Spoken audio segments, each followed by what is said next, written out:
Friends, मेरे channel life of commerce में वापस आपका स्वागत है। तो आई होप आपका दिन अच्छा जा रहा होगा और आप सेफ होंगे घर में।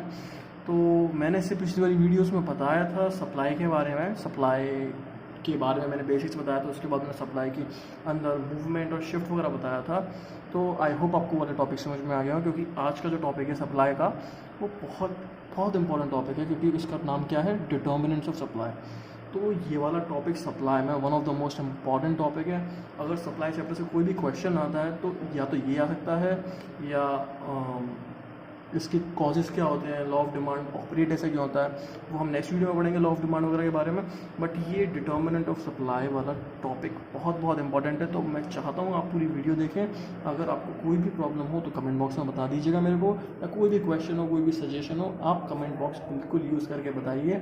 मैं उस पर कुछ ना कुछ ज़रूर करूँगा और मैं कोशिश करता रहूँगा आपके लिए और भी हेल्पफुल वीडियोस लाता रहूँ।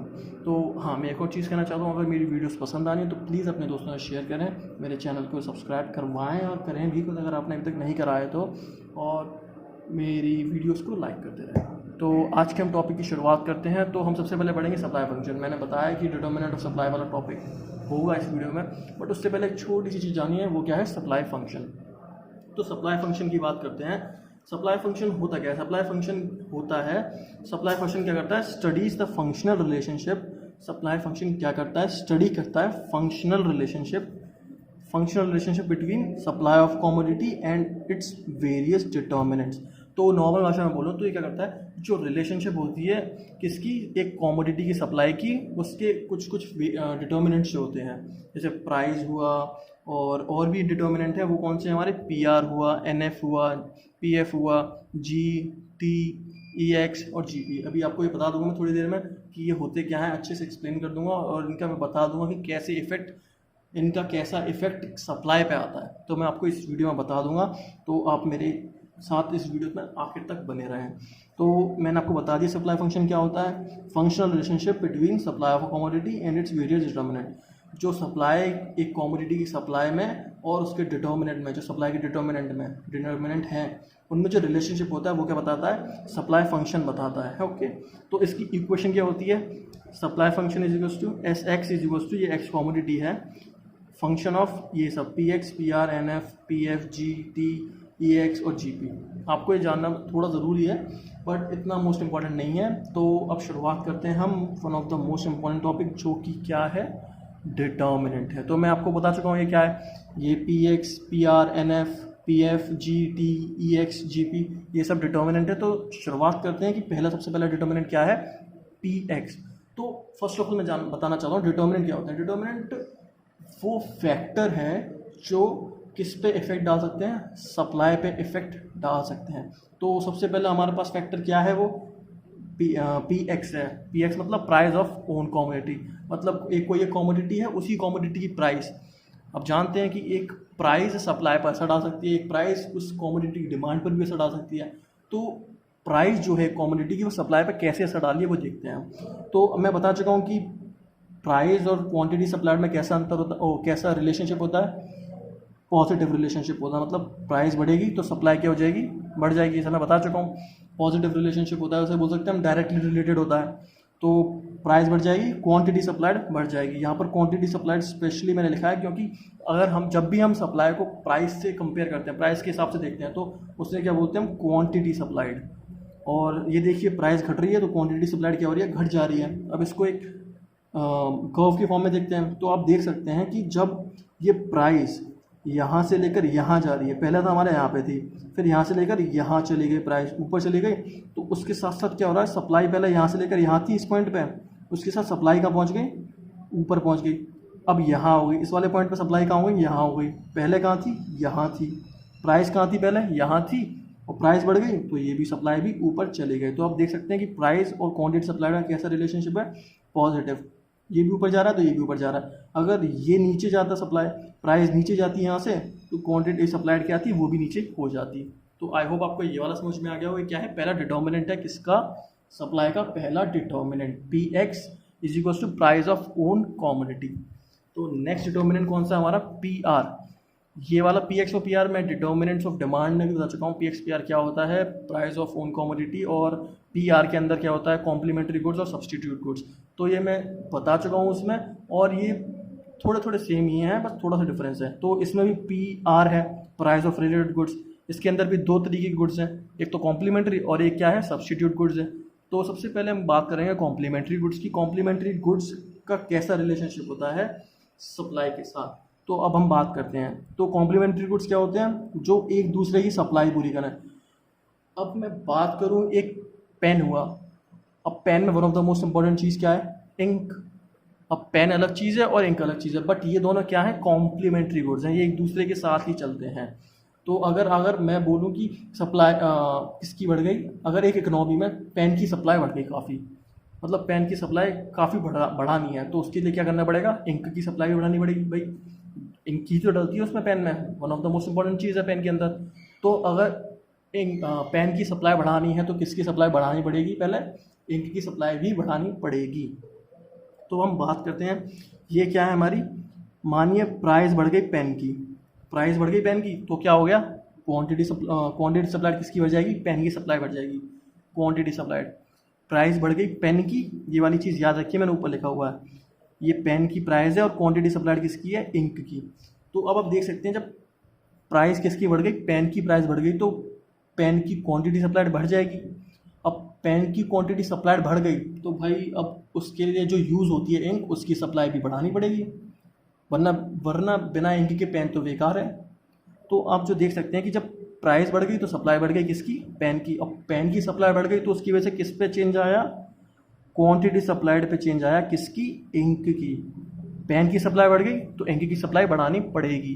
तो अब आप देख सकते हैं कि पेन की प्राइस बढ़ने से क्वांटिटी सप्लाई किसकी बढ़ गई, इंक की। बट इंक की प्राइस में तो कोई चेंज आया ही नहीं, इंक की प्राइस में कोई चेंज नहीं आया। प्राइस में चेंज किसकी आया, पेन की। पेन की प्राइस में चेंज आते ही पेन की सप्लाई बढ़ गई और क्वांटिटी सप्लाई किसकी बढ़ गई, इंक की बढ़ गई। तो आप देख सकते हैं यहाँ पर पेन की जो प्राइस है वो सेम है, बट क्वांटिटी सप्लाई जो इंक की है वो पहले इतनी थी और अब इतनी हो गई है, बढ़ गई, और राइट वर्ड शिफ्ट आ गया है। मैं आपको बता चुका हूँ, राइट वर्ड शिफ्ट मतलब इंक्रीज इन सप्लाई हो गया। तो आई होप ये वाला टॉपिक समझ में आ गया हो, क्योंकि नेक्स्ट क्या है हमारा, सब्सटीट्यूट गुड्स। सब्सटीट्यूट गुड्स मतलब जो एक दूसरे की अगेंस्ट यूज सकते हैं, मतलब एक के बजाय आप दूसरे ले सकते हैं। चाय और coffee one of the most important example. मैं जानता हूँ काफ़ी चाय लवर होंगे जो कॉफ़ी नहीं पीना पसंद करते होंगे, बट मानिए इस वाले एग्जाम्पल के लिए, मानिए इस वाले टॉपिक को समझने के लिए कि आपके पास चाय है और कॉफ़ी है। अब बोलूँ मैं कि चाय की बढ़ गई प्राइस, प्राइस बढ़ गई किसकी, चाय की प्राइस बढ़ गई, तो अब क्या होगा, कॉफ़ी की क्वांटिटी सप्लाई घट जाएगी। अब आप ऐसा सेलर मानिए कि अगर आप टी भी बेचते हैं, चाय भी बेचते हैं और कॉफ़ी भी बेचते हैं, तो अगर आप एज अ सेलर हैं तो आपको जिसमें ज़्यादा प्रॉफिट मिलेगा उससे ज़्यादा बेचना चाहेंगे, जिसमें कम मिलेगा उससे ज़्यादा बेचना चाहेंगे। ऑब्वियस ही बात है, जिसमें ज़्यादा मिलेगा उसमें बेचना चाहेंगे हम। तो उससे प्राइस में उसको जो चाय है उसमें ज़्यादा प्रॉफिट मिल रहा है, तो वो क्या करेगा, चाय की क्वांटिटी सप्लाई बढ़ा देगा, चाय की सप्लाई बढ़ा देगा। प्रॉफिट ज़्यादा मिल रहा है तो चाय की सप्लाई बढ़ा देगा, और किसकी कम कर देगा, वो कॉफ़ी की सप्लाई कम कर देगा।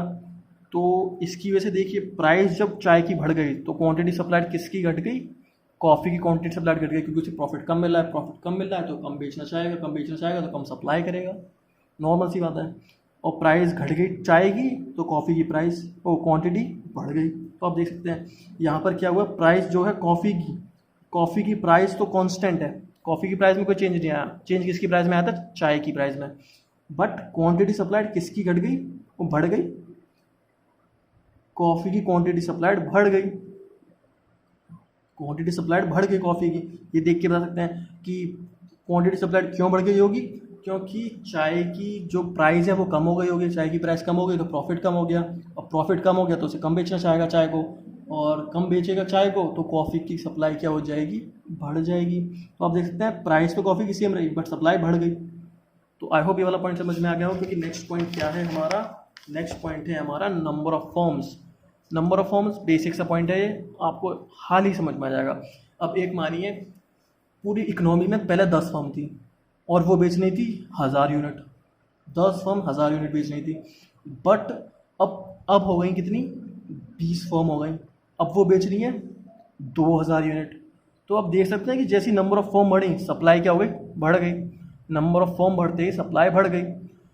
एक्चुअली प्राइस में तो कोई अंतर नहीं आया, प्राइस तो सेम की सेम रही, बट नंबर ऑफ फॉर्म्स बढ़ गई तो सप्लाई क्या हो गई, सप्लाई बढ़ गई, सप्लाई राइटवर्ड शिफ्ट आ गया।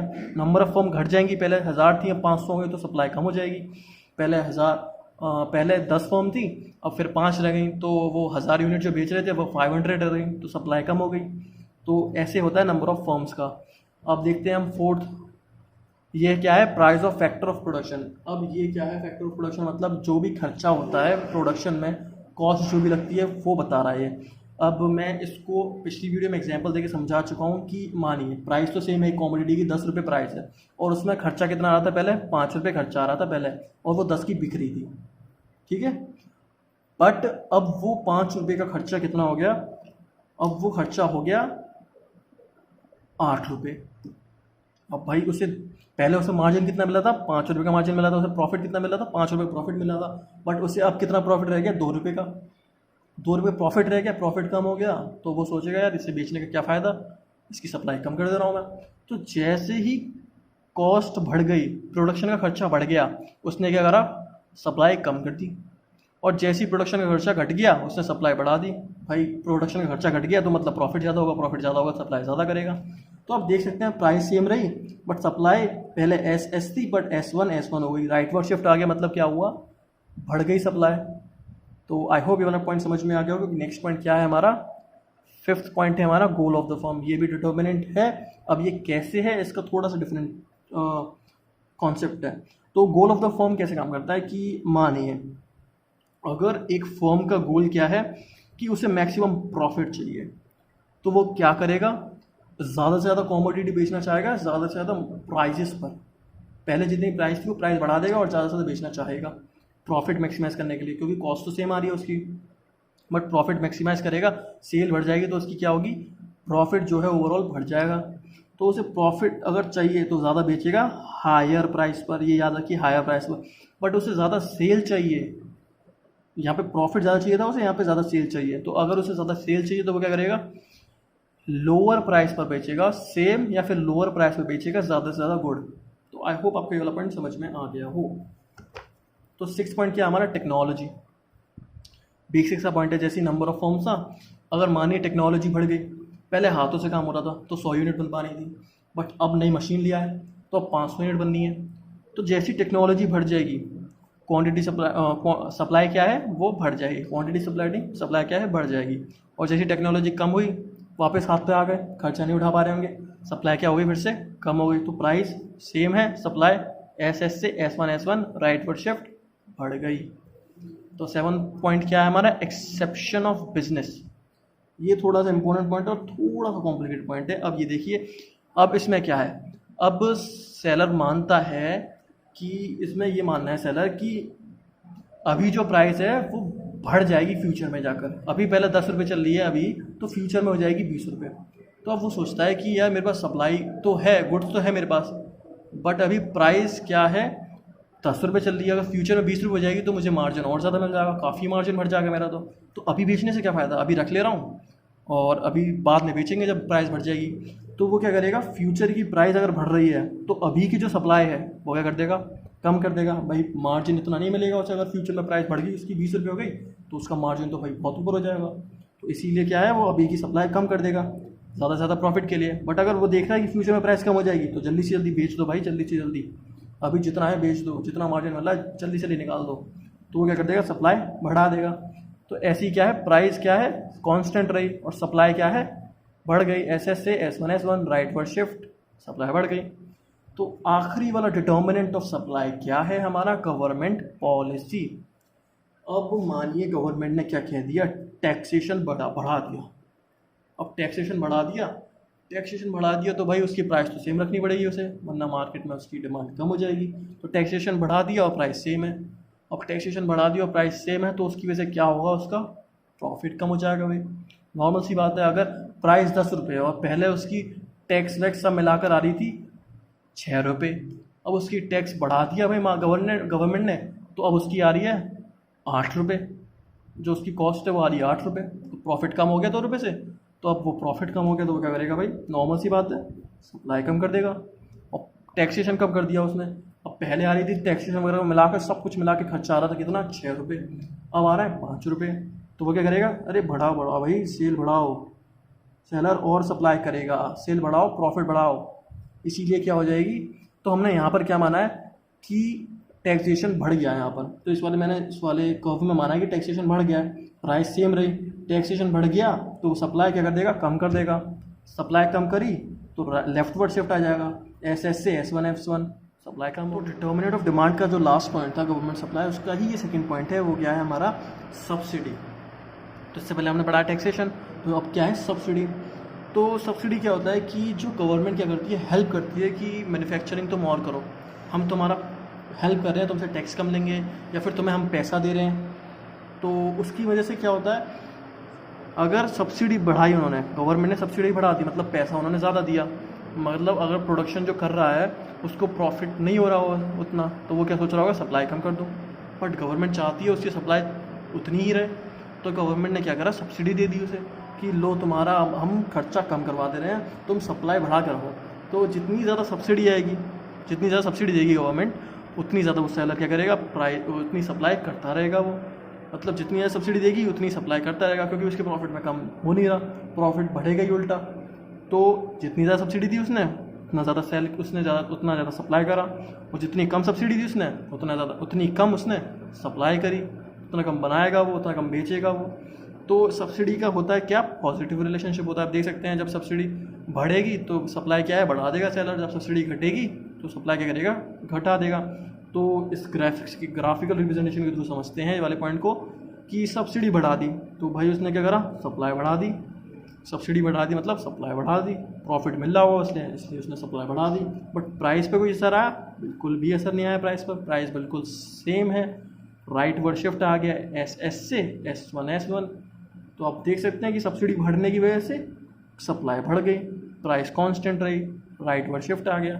तो आई होप आपको ये वाला टॉपिक समझ में आ गया हो, क्योंकि ये काफ़ी इंपॉर्टेंट टॉपिक था। आप अगर इकोनॉमिक्स के स्टूडेंट हैं तो डिमांड और सप्लाई में ये वाले टॉपिक्स जानना बहुत ज़रूरी है। डिमांड और सप्लाई तो one of the most important topic है आपके लिए। तो अगर मेरे वीडियो में कोई भी सजेशन देना हो, आपको कोई भी सजेशन देना हो कि आप ये गलत कर रहे हो, ये सही कर सकते हो, आप ऐसे करो वैसे करो, तो आप बिल्कुल कमेंट बॉक्स में डालें, मैं बिल्कुल देखूंगा और उस पर कुछ ना कुछ करने की कोशिश करूँगा।